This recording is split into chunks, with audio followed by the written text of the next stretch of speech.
After completing his prison sentence for money laundering and organized crime offenses, the former Secretary and Treasurer of the notorious New Zealand's Comanchero Motorcycle Club, Jarome Raymond Fonua, has been deported back to Australia. Fonua, who is now 29, played a significant role in establishing the Comanchero presence in New Zealand in 2018, following the deportation of senior members from Australia. He contributed significantly to the expansion of the club's influence in the Auckland region during that period. In addition to being a founding member of the Comancheros New Zealand chapter, he occupied a prominent role as part of the top leadership of the club, including President Pasilika Naufahu, Vice President Tyson Daniels, and drug runner Connor Clausen. He was apprehended during Operation Nova, a clandestine investigation targeting the criminal activities of the Comanchero leadership. As the club's financial manager, he funded an opulent lifestyle marked by extravagant lunches, gold accessories, luxury cars, motorcycles, and designer clothing.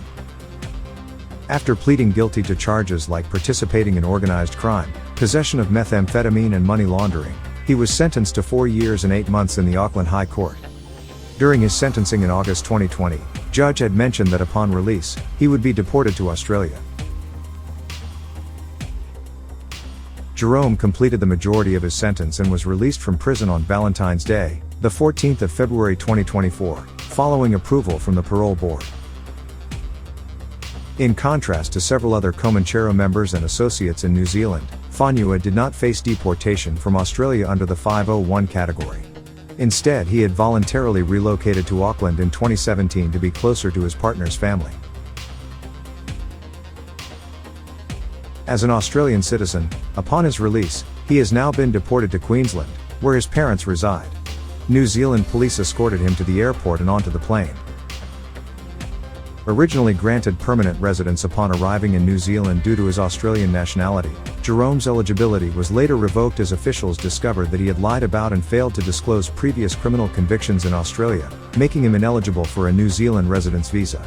It was also revealed that his criminal records in Australia included a 2014 robbery conviction, for which he had served a 3-year prison sentence. Subsequent to their arrest, the group initially entered a not guilty plea. However, following advice from their solicitor, who highlighted the potential for a reduced sentence upon pleading guilty, the group opted to change their plea accordingly. Here is the footage of the in-court media coverage of that particular hearing. Mr. Clausen, I've entered not guilty pleas to each of these charges that you face. You're remanded in custody through to the 3rd of July at 2:15 for a case review hearing on that date. I note that you've filed an EM bail application that will be heard in this court via ABL on the 9th of May. You're remanded in custody until that date, and your name suppression has lapsed. In relation to you, Mr. Naufahu, I again have entered not guilty pleas to each of your charges and noted your election of trial by jury. You're remanded through to the 3rd of July at 2:15 for a case review hearing.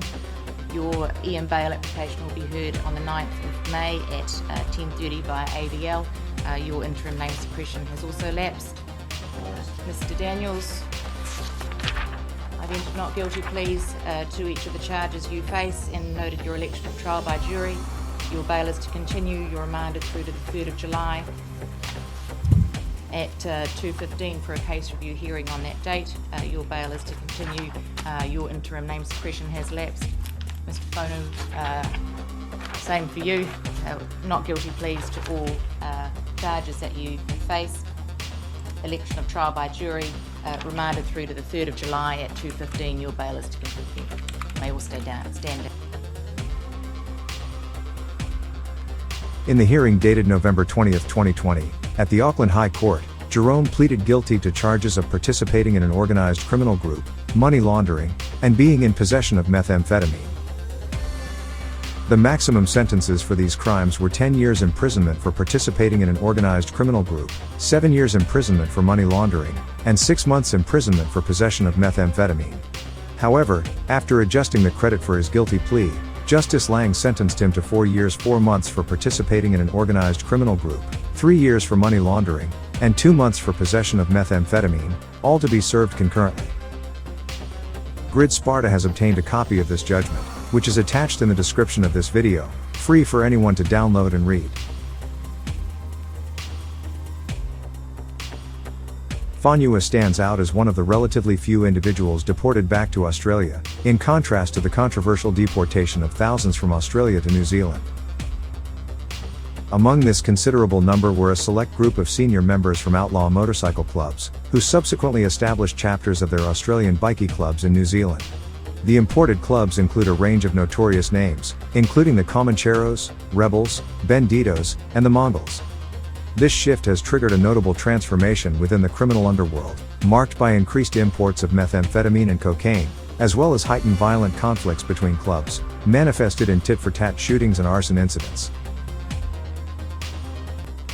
The stretched police force has been compelled to allocate substantial resources to investigate these crimes, and the issue of bikie clubs became a significant topic of debate during the recent election.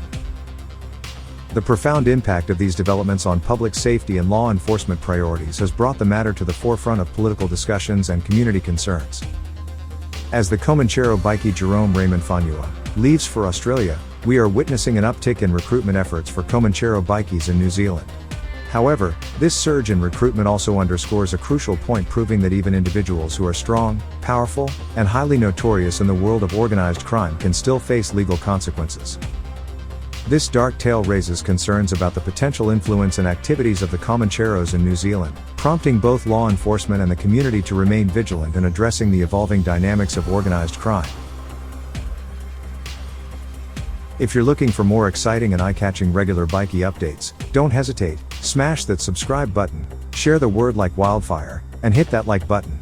And for the true grid Spartans out there, consider sending a super thanks to show some love. It goes a long way in keeping us motivated and the channel thriving.